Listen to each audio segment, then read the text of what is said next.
Recently, I took the time to talk to returning Miller Assistant Principal Brenda Maurao. So, Ms. Maurao, what year did you initially start at Miller and what was your role? I initially started at Miller in 2006, and I think we talked about the fact that you were 9 months old when I started at Miller School as a third grade teacher. I was teaching the English side of the French immersion program, and it was my first time experiencing that kind of role in education. And I was partnering with Claire Picard, who is still currently the French teacher for French immersion right now this year. I had her. You had her as a teacher? Way back in the day. Yeah, that's great.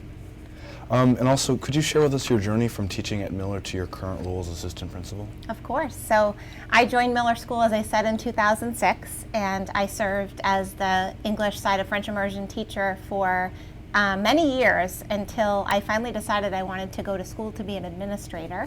While I was teaching, I was also starting to be a grade leader for third grade and really getting my hands into teaching and learning across the school. So I went to school through the Massachusetts Elementary School Principals Association and became certified as a principal and assistant principal. And I took over for Miss Barnowski, who was the assistant principal here at Miller School when she had her baby. And I think that was in 2011. And I filled in for her, and then she decided she wasn't going to come back, so I applied for the job officially and became the assistant principal here at our school. And I served in that role for 6 years. And then I went over to Bellingham to be a building principal at an elementary school, then to Framingham to work in 9 elementary schools as the assistant director of elementary education. And then went and served as an interim principal in Belmont, where that's actually the school district that I started teaching at. And they had their principal had left them in October of the school year, so I went in and served for a year and a half.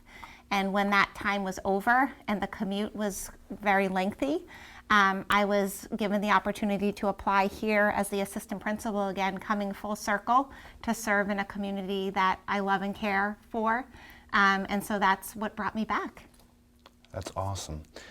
Shifting gears a little bit, talk about your contributions and your impact on Miller School. As a respected figure in the district, what initiatives or programs are you most proud of having contributed to or led both previously and currently? Yeah, so it really is about the people that you're surrounded with and how their willingness to try new things and really be student-centered. So in my first experience here at Miller School as a teacher, working with Claire Picard, we really wanted to instill a desire to care for our community. So we started doing a walk to the food pantry.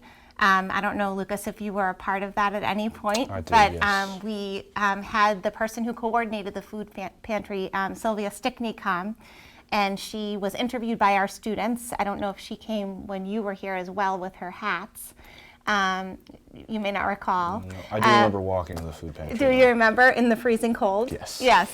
So we did an interview process, and then the students gathered donations, and we walked to the pantry and actually saw where the food was placed. And that's one of the things that I'm super proud of that is actually still happening here at Miller School. Another initiative is really fine-tuning what our beliefs are about student behavior and the positives around that. So when I started as an assistant principal here, we established our SHINE positive behavior support system, which you may recall, in celebration, and also really explicitly teaching positive behaviors and acknowledging and celebrating. And we brought in members of our community to do celebrations for us. So I don't know if you recall when Pamela Pinter-Parsons came in and may have done yoga and taught people peace begins with me. Yes. And then I think we had another person come and do, Officer Woods came, and the 5th graders actually chopped a piece of wood and learned about, taking care of themselves and advocating for themselves and staying safe. So that was another really proud moment of collaboration with the community and with our school. Staff were helping, students were helping, we had parents on board. So those were 2 from the past. I think in the present, it's been an absolute privilege to be able to listen to where we currently are in our school and what our staff and students and families need. So I'm working with educators and families and students to figure out how we can continue to cultivate a culture of belonging at our school. And we have a student advisory that was formed this year with the help of our guidance counselors and our unified arts teachers. We have representatives from every grade level, and students are talking about becoming welcoming ambassadors and creating that culture of belonging at our school. We also have families partnering with us to create initiatives, look at belonging data that families have shared, and talk about action planning to be sure that everybody feels like they belong here.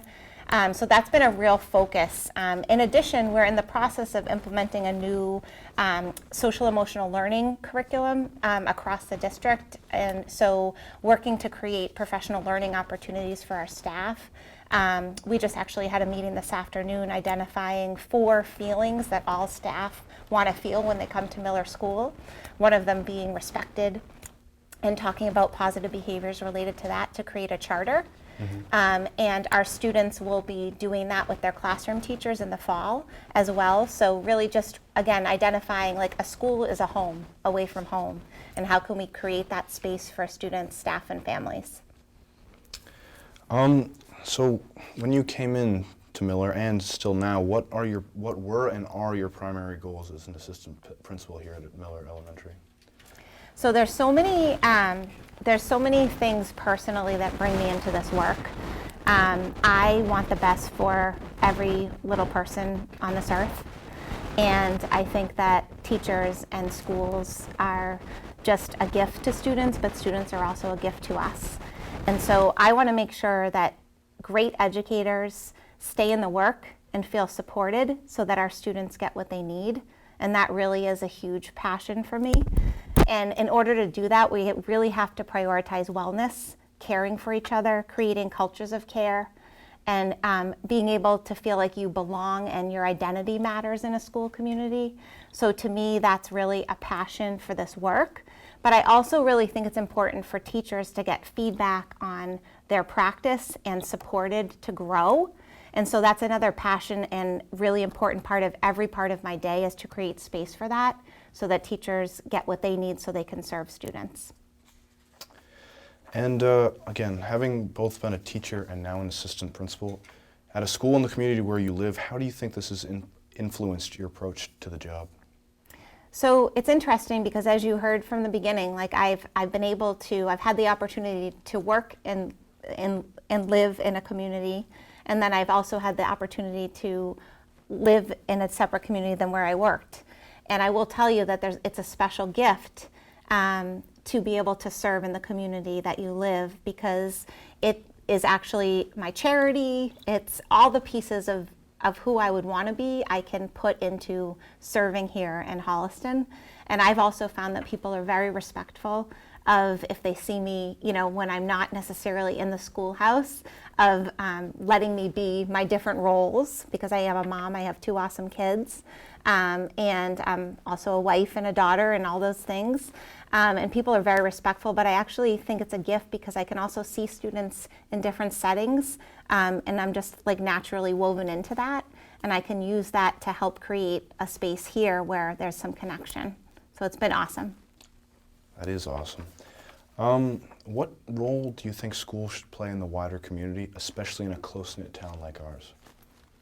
So, I've definitely learned from listening to where our students and our staff and our families want to go, and I think it's all about connection. So it's not just what the school's role is in the community, but it's also how we connect with all the other parts of our school, of our town.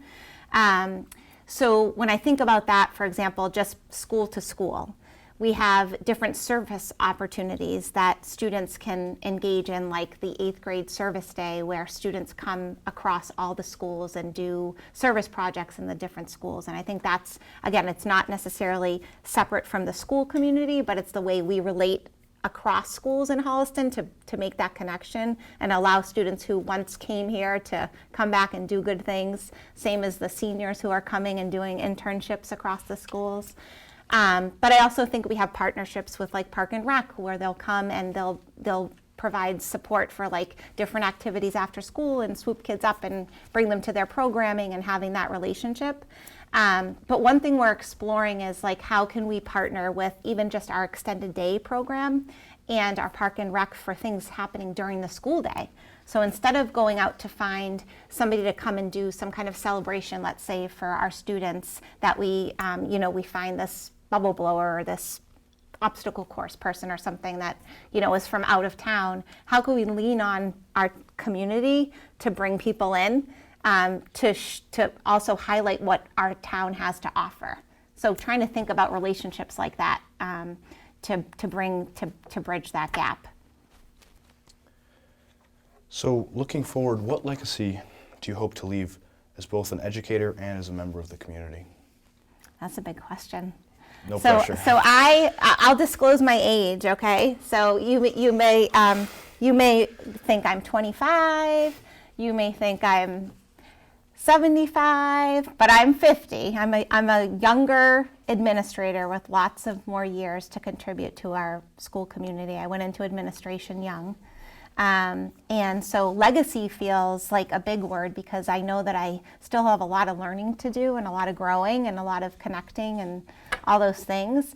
But in the end, like I told you about my passion of really creating a space for young people to thrive and be themselves and grow and learn and experience all the things that they want to in life and need to. So my legacy would be to be known for doing that for our community and with our community. And it's never one person's job to do that. It's creating the time and space to have that develop. And that's what I hope to do, is bring people together, figure out what we really care about, and creating that for our students. Now, if we want to discuss the programs that you've helped implement, one of them being Shine, which I remember from my days, could you share the inspiration behind this program and its impact on the school community? So there was a lot of research that went on that has happened over time about, instead of creating like school rules, which we do have, processes and procedures that everybody has to follow, if we're really clear about positive behaviors that we want to see in our school community, like for example with Shine, each letter of Shine stood for a positive behavior. So the S in Shine, I wonder if you remember, it's not a test. It's okay if you don't remember. It was self-control. So we created a team of educators, and we also had a parent representative come, and we designed like, what does it mean to show self-control at Miller School? What does it mean to show self-control in the cafeteria? What does it mean to show it in the hallway, the classroom? And we came up with some very clear expectations and lessons to help students understand what it meant. And then Shine cards that we could use to say, oh, Lucas, look at how Lucas is showing self-control in the hallway. I'd like to give you a Shine card. And your Shine card would be collected at the end of the week in the office, and we'd get a school-wide total of how many cards we got. And when we got to a certain amount, we'd create some kind of celebration that happened in the school. And that's when I was talking about Pamela Pinter Parsons with the Peace Begins With Me. Those kinds of things where we came together as a community to celebrate the good. And we also had like postcards that students could receive at home randomly, celebrating them for a Shine behavior expectation. And so there is a similar thing that's happening here now, but it's been kind of rebranded, and it's Rise, and it's just as effective and awesome for kids. It has a very similar structure, and we're currently just looking through how we can continue to be sure we're reaching all kids and celebrating those positive pieces. Could you touch more on Rise, and is it any real different than Shine? Yeah, so that's a great question, because it is a bit different. The framework, the research behind having any of this is the same for Rise as it was with Shine. I think the team that developed that was hoping to just refresh the program a bit and make it their own. But the Rise words, Rise stands for different things that are being resilience, for example. And there's still, all those behavior traits are defined in a very student-friendly way. But some of the words are a bit harder for students to understand than Shine was. They were a little bit more, third, fourth, and fifth grade words. There are things to aspire to, but we're currently working on how can we make it a little more kid-friendly, so students can understand why they're being recognized and celebrated. But it is very similar. We still do celebrations, and we still are gathering totals. We're about to reach our goal of 3,024 tickets, which is phenomenal, and we'll do some kind of celebration. But yes, it's very similar. Now I want to talk about the Miller School Climate Study Group. Sure. Can you explain what that is? Because I know when I first heard about it, I was thinking you're talking to third, fourth, fifth graders about climate change. Yes. But and also, could you talk about the inspiration behind it? Sure. So the study group was actually, when I rejoined the community, I was learning about some of the groups that had been formed, and there was a group called the Climate and Culture Committee that was formed before me over the past couple of years to kind of look at, staff morale and spirit and other elements of a school community that create belonging. But the team was looking for a more formalized way to really learn more about our culture. And so we developed a proposal to create a study group that actually there are educators who are participating and receiving professional development points to participate in it, because we're looking at data about our school demographics. We're looking at, we administered a culture survey to our students, our staff, and our families to learn more about the school culture broadly, and we're unpacking that data together to do some action planning. We've also invited members of our PTO to come, and we've asked them some questions just through like an interview process. And a result of that conversation was to create a week at the end of our readathon that the PTO was hosting, where we invited families in because there was a desire to kind of come in and volunteer, and there was a feeling that it wasn't as welcome in this point, which is kind of a little bit because of COVID, and we hadn't really gotten our old practices back working. So we created a process for educators to invite families in, and we had, I think it was over 40 parents over the course of the week come in and read to classrooms, and it would like reinvigorated the spirit of like community and connection to school. We also had a little mini mock family data meeting last week, first time ever, where we shared our family climate survey data with members that were invited from the PTO to talk about like, what do we see in this data? What does it mean to you as a parent? And what can we do with this? And it inspired us to have a webinar that would open up the conversation to the broader community of our families. That's going to happen after April vacation, where we have a similar conversation. So it is really making those connections with the goal that voices are heard and our community becomes a place where everybody really does feel like they belong here. What steps are being taken to answer the question, what do we stand for at Miller School, and how have students, staff, and families been involved in this process? Yes, so that is a huge piece to like the foundation of like, what is Miller School? What do we stand for? And some people might say it's our positive behavior initiative with RISE, but there are also sometimes logos or things that come up that you could say, oh, Miller School, and a statement comes up like, we are one, or whatever it is, like the football team has. I know that came up because we're Panthers at the high school. So we are working to figure that out. But as I mentioned before about the staff charter, the conversation that we had earlier today actually about identifying how we want to feel at school, that's been the first step in figuring out who we are, is working with our staff to figure out what kind of school we want and how we want to feel as professionals.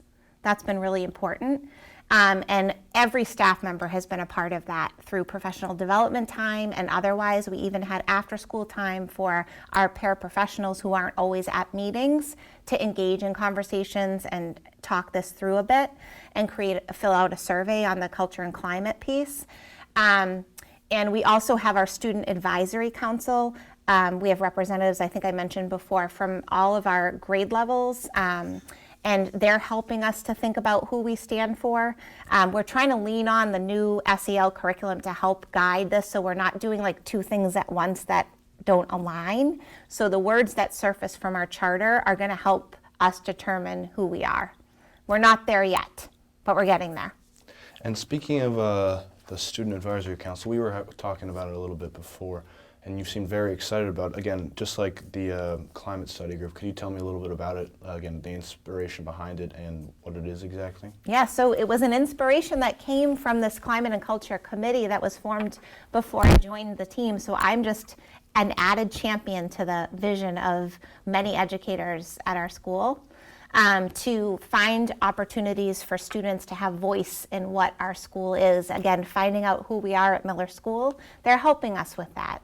So this is a group that meets with myself and Mr. Kime and Mrs. Curley and Ms. Chadsey, who are members of our committee, names that you are familiar with. Is that why we're getting a smile? I love that. And hopefully familiar to many other people as well. And we have an activity where we're doing some kind of welcoming related to like your name is important.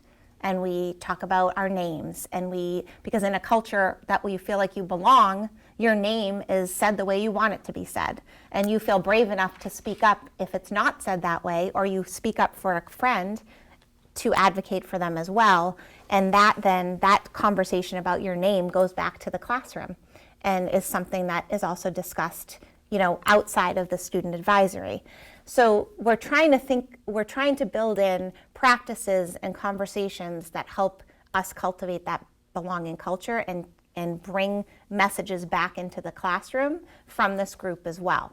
So we've had maybe, I think, like 5 or 6 meetings. This group also looks at the student data from the climate survey and celebrates where we're doing well and tries to think about how we can get better too. And so they've done some of that work as well. And they also have met with Dr. Kuska a couple of times just to talk about school safety and just talk informally about what they like, what they're wondering about, and all of those great things that provide feedback at the district level too. How are students selected or encouraged to join the Student Advisory Council? So it actually is through a nomination process. Wow. And our Ms. Chadsey and a couple of other members of the school climate committee worked with our unified arts teachers, who have the pleasure of working with all students as soon as they enter our K-5 world. So some of our unified arts teachers have had these students in 3rd grade since kindergarten. There may be some new ones that join us, but overall. And unified arts teachers were encouraged to name people that they thought that had qualities that would benefit from being a part of our student advisory. And then the group was formed based on those recommendations. And our hope is that we're kind of building these leaders in our schools. And then our 5th graders obviously won't be able to rejoin the advisory next year because they'll be going on to Rams, but we'll have our 3rd and 4th graders stay on. Mm-hmm. So we'll have these kind of experts in the role.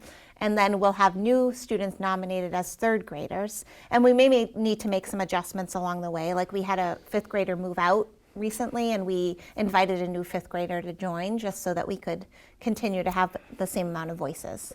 So again, it's new to us. We're still building it as we go, and we're looking for feedback from students on how we can make it better too. And what are some long-term goals of the council, and how do you measure its success? The Student Advisory Council? Yes. Sorry, I should have specified. Yeah, no, totally fine. So it really is helping to have student voice in our school community. And again, like I mentioned, I know I'm being redundant, but we are really focused on creating a culture of belonging, which isn't just saying people are nice to me here. It's I can be who I am and I'm accepted here. And so that is a big goal for us. And we're trying to make sure that our membership is diverse and that, they're making suggestions about how to improve our school and being the voice of the people from their class at the table as we talk about things that we're going to do that. So for example, one thing that our advisory council has done is created the idea of a welcoming ambassador. So and we also have members on our advisory that are multilingual, so that if we have a new student join our school community at any point in the school year, we will tag in a welcoming advisory to their building tour. Mm-hmm. And they'll get to walk with a student one of our advisory people, and our office support team, and take a look at the school. And the students of our advisory developed ideas of what these students might be interested in seeing. So in addition to what like the grown-ups would have assumed they wanted to see, we put in what the students thought that students wanted to see. And so that's a new thing that we're trying, but that's just an example of something that's coming from the time that we're spending with these advisory students. Has there been any challenges with the student advisor, or have they encountered any challenges? And if so, how have they addressed those challenges? That's a really great question, because yes, I think anytime you're trying to start something new, or just in life, there's always going to be challenges, right? And you just have to be open to hearing them and thinking through the problems and solutions. But in the fall, so the surveys we keep talking about, the school climate, those are like formalized surveys that come from a company that specializes in that. Yeah. But in the fall, we wanted to just do like something informal. And we wanted to just ask 5 questions that did come from research about belonging to all students. And as an advisory, we did just a Google form. And we sent it out to all of the teachers to give to their students when they had time. Yeah. And I think you'll know that in a school, it's really hard to find time. So what happened was we didn't get a lot of responses. And when we gave a lot of reminders, it's nobody's fault. It's just that life gets away from you when you're running a classroom, and there just wasn't time for every student to submit a response. So we didn't get the responses we wanted, but we looked at the data, and the group was wondering, the biggest wondering was, how do we get more students to fill this out so that what we're trying to learn about is actually from all kids and not just like a small sampling. So when we did our larger official climate survey to students, we had it woven into their engineering and digital learning time. So when they came to that unified arts, they completed it as part of the day. So we were sure we got all students. So that's kind of how it was addressed, was that we thought of a different way to do it so that it became just a part of the work so we could get more voices in it. Last question about the advisory council. How do you envision the role of the student advisory council evolving in the next few years? So it's interesting because I do see them, there's so much opportunity with them as leaders. And so in the summer, if we're thinking about welcoming, in the summer there's one day where we have building tours for new families. And we'd love to invite members of our student advisory to come and be a part of a panel and help with the tours, just like probably happens at the high school level, but just what hasn't been considered yet for our 3rd, 4th, and 5th graders here, but they're still very able to participate in that. So just thinking about opportunities like that where they can be a part of the team that welcomes people, that supports, students. And we also have started this year to bring back whole school assemblies, and it's often linked to positive behaviors and celebrations of students. And I'd love to see, and I think it's not just me, I think collectively we would like to see students leading some of that. Right now it's heavy on the teachers to lead, which is appropriate because we're just bringing it back. But we'd love to find ways for students to, so an example of something cute that would connect to this is we just finished the English Language Arts MCAS here. We finished it on Friday. Well, we had a couple makeups today, and during the lunch block, I have to monitor the students because they can't go into the CAF because they're still testing. And I was trying to think of ways, we together were trying to think of ways to get them to get their energy out. And it appeared that they really liked some of the music I was playing on Kids Bop. So they were dancing. I gave them a dance floor. And then I said to them, how about if we thought of like a Miller move, like a move that makes us Miller. When we say like, who are we at Miller School? Let's think of like a Miller move that would be like connected to who we are at Miller School. And they came up with this dance that's linked to the way we get attention at assemblies. We say, give me 5. And the students think about their mouths, their feet, and all the areas. And so they made a give me 5 move, and it's like set to music. And so I see those students as like possibly being a part of the next assembly once we fine tune the Miller move and we teach it to all the kids. So that's like an example of, where I see, or where, I think there's just lots of opportunity for that. That's awesome. And also, in what ways do you hope these programs will leave a lasting impact on the school and its community?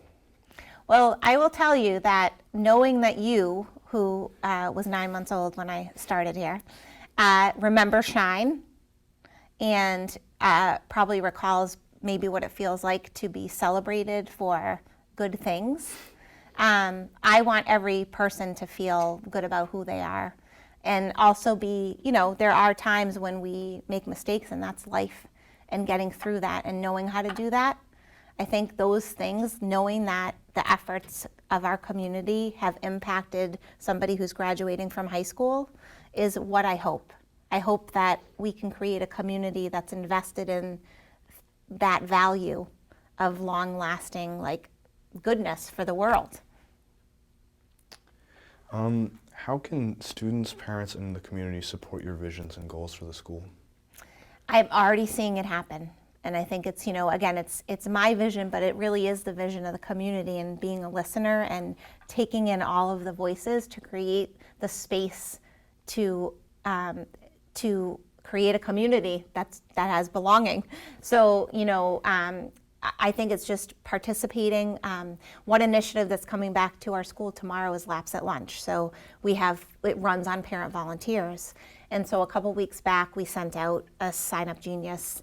And if we don't get 3 or 4 parent volunteers every time we offer it, we can't offer it because we don't have people that can go out into the loop to monitor students and keep them safe. And within 2 weeks, every single slot for the rest of the year was filled. Wow. So that is what community is. It doesn't mean you have to volunteer every time, but everybody does what they can.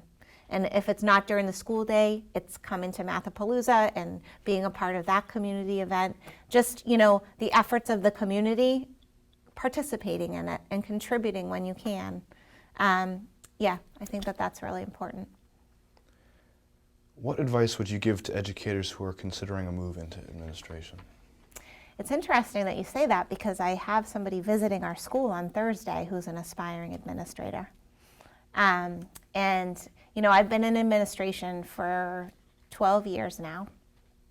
And I will say that it is a huge responsibility to care for a school community because you're caring for, and when you lead with your heart, you're caring for every student, you're caring for every family, you're caring for every staff member, you're caring for the community, and that's a lot.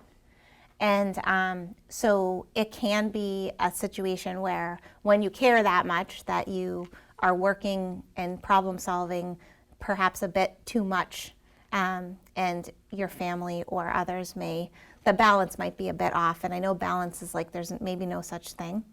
But I always advise people to lead with their heart. Don't expect perfection. Mm-hmm. Find your passion, and don't be afraid to share what you know and what you don't know, but also don't lose the other parts of your life because the job is so big. Trying to set some boundaries and create some balance, even if it's every Friday afternoon your computer's shut and you are spending time with your family. Because otherwise that time does get eaten up, and I know it's like other jobs, but as a school administrator, it can really be all-encompassing. So really trying to figure that out, and coming back to Holliston has been helpful because I can get to school in 5 minutes, and I can leave school in 5 minutes. So even if I am working very long days, which again, I said it was my charity, so I'm not looking at it as always work, mm-hmm. even though I am. I can also be there for my family. And so for a new administrator or otherwise, the closeness to your home, maybe you do want to work in the town you live in, or maybe you want to work in an area town, but a long commute can impact the other parts of your life. So really thinking through that piece, I think, is important. And finally, looking back, is there anything you wish you had known when you first started your career in education? I don't think there is anything that I wish I had known. I guess knowing that every day is a new day, and that even on the days that you are, you go home completely exhausted, which you probably do at school some days, you wake up and it's a new day. And in education, the spirit in a school building with children is the best energy and invigorating, even on the hardest days, even when the work is super hard and complicated. There's nothing better than being in a school community. It's just, and I don't know that, I knew that going into education. I always knew I loved little people, and I always found myself with them, or they found me and attached to my leg or wherever I was. It didn't matter. But I never knew like how, even however many years in I am, I told you I'm 50, so it's been a while that I've been in education. It happens every day, even when you're tired, and that's a gift. Thank you, Ms. Maurao, for taking the time for this interview. Thank you. For Heartbeat of Holliston, I'm Lucas Schachter.